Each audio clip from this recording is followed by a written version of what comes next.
YouTube family, IGTV family. This is your girl Rayla back for another week of Let's Talk, just a thought edition, where I am hoping to further encourage, empower, and enlighten you. So honored that you guys have joined me today on this Thursday. For all of my OGs, thank you for joining me. For all of the newcomers, welcome, welcome, welcome, and I hope you all enjoy. For those of you who have peeped the new Instagram channel for Let's Talk, as you see, I posted another video today. For YouTubers, you may be like, what are you talking about? Y'all, if you have not gone and followed Let's Talk's Instagram page, go over and give Let's Talk a follow. I did post a New Year's Eve special message on there. I decided to go ahead and share it on that page and on that page only. So head over to Let's Talk Official 3 on IG, and there you will see Let's Talk's official page. Yeah, I'm super excited about that, but let's go ahead and get into this topic, and it is called As Long as the Past Grips Me, I'll Struggle Gripping the Promise. And this was really inspired by a message I watched. It was a New Year's Eve message from the Potter's House, TD Jakes, and he said a statement on these lines, and it reminded me of a story in the Bible of Lot. He was residing in the city of Sodom. If you've heard the story of Sodom and Gomorrah, it was basically a piece of land, a people composed of a people, inhabitants that had really completely forgot God. God did not dwell in this city. A lot like what you see today. It was filled with people who only wanted their own desires to be fulfilled, very selfish, very self-motivated in everything that they did. They wanted what they wanted. They had no regard for God, and he was about to destroy the city. However, because of his compassion for Lot and therefore Lot's family, they were warned, and they were approached by two angels who came and basically said, hey, y'all got to get up out of here, because we have been assigned, we have been sent by God to destroy this land and the inhabitants in it. And so something in the story that really gets me is what happens when one of Lot's family members can't let go of the past. It all comes out of Genesis chapter 19, and I'm going to be skimming through the 17th through the 26th verse. It's the day of, they are about to destroy this city, and Lot and his family are escorted out by these angels, and they give very, very clear instruction. In verse 17, as soon as the angels got them outside, one of them said, run for your lives, don't look back, and don't stop anywhere on the plain. Run to the mountains or you will be swept away. Pretty clear, right? If someone told me these instructions, I'd be prone to follow, right? And even in their negotiation, because what Lot does is like, hey, this is a stressful situation. I don't know if I'm going to be able to make it all the way into the mountains. Please let me go to this specific area of land. It says in verse 18, but Lot said to them, no, my lords, please, your servant has indeed found favor with you, and you have shown me great kindness by saving my life. I appreciate you, but I can't run to the mountains. The disaster will overtake me and I will die. So look, there's this town close enough for me to flee to. It's a small place. Please let me run there. And it's only a small place, isn't it? So that I can survive, right? So there's a negotiation going on here. And by the grace of God, they grant that request in 21. All right, I'll grant your request about this matter too, and will not demolish the town you mentioned. Hurry up, run to it. And this is very powerful to me, for I cannot do anything until you get there. So basically, because you've been spared, I need you to move. Because you've been spared, I need you to move. And I don't know how many of you are watching this, but I know a lot of us have been spared. A lot of us have been kept. If you look over the last 2 years, connected to God. He has been protecting us. He has been covering us. He has been watching over us despite the destruction that's going on around us.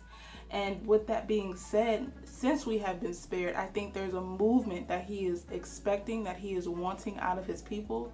And I feel like that mirrors the situation, because I can't destroy this place. I can't do what needs to be done here until you get out. That's how much I have compassion towards you. That's how much I love you. That's how much I want you to make it out of this situation. So I thought that was pretty powerful. And then down in verse 23, it actually describes what happened.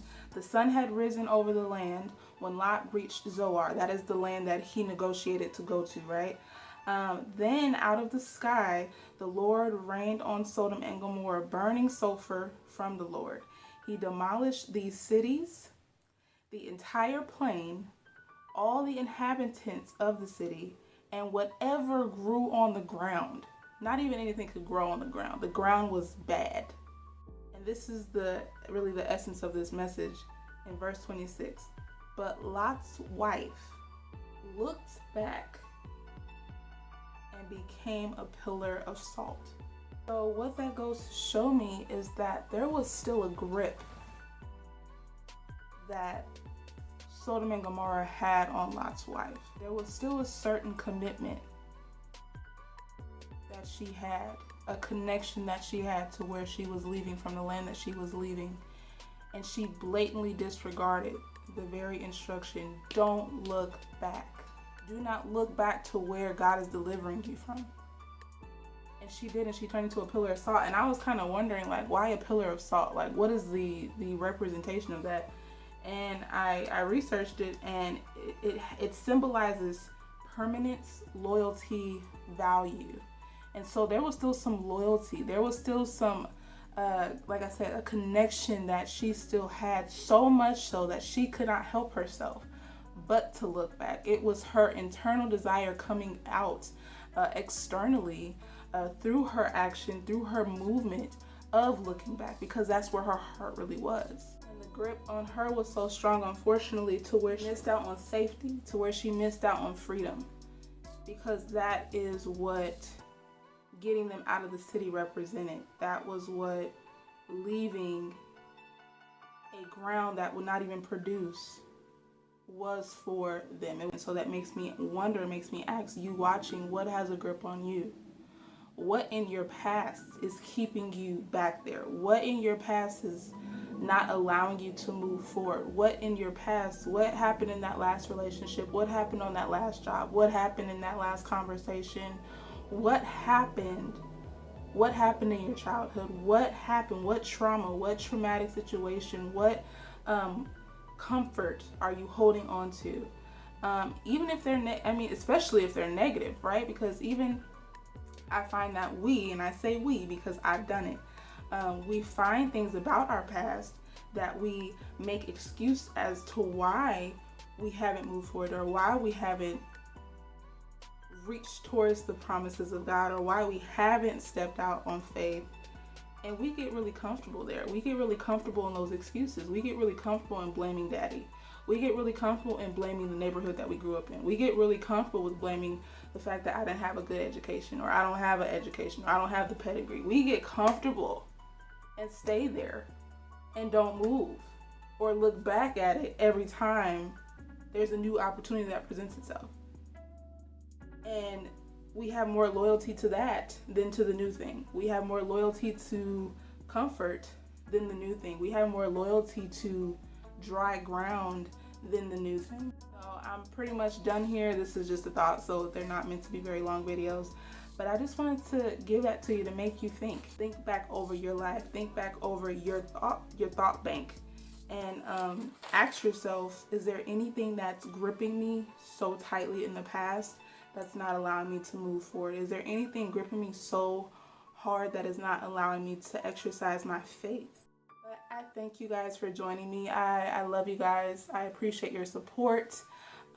Keep a lookout for more content. I am wanting to do another Four Corners situation for February. We'll see. If you've been following me for a while, you know February of 2021, I did a Four Corners project. It's just a concept that I came up with. So we'll see. We'll see what happens. So just keep me in your prayers. Keep a lookout for updates. And for announcements, do not forget to go follow Let's Talk on Instagram at Let's Talk Official 3. And I will see you guys very, very, very soon.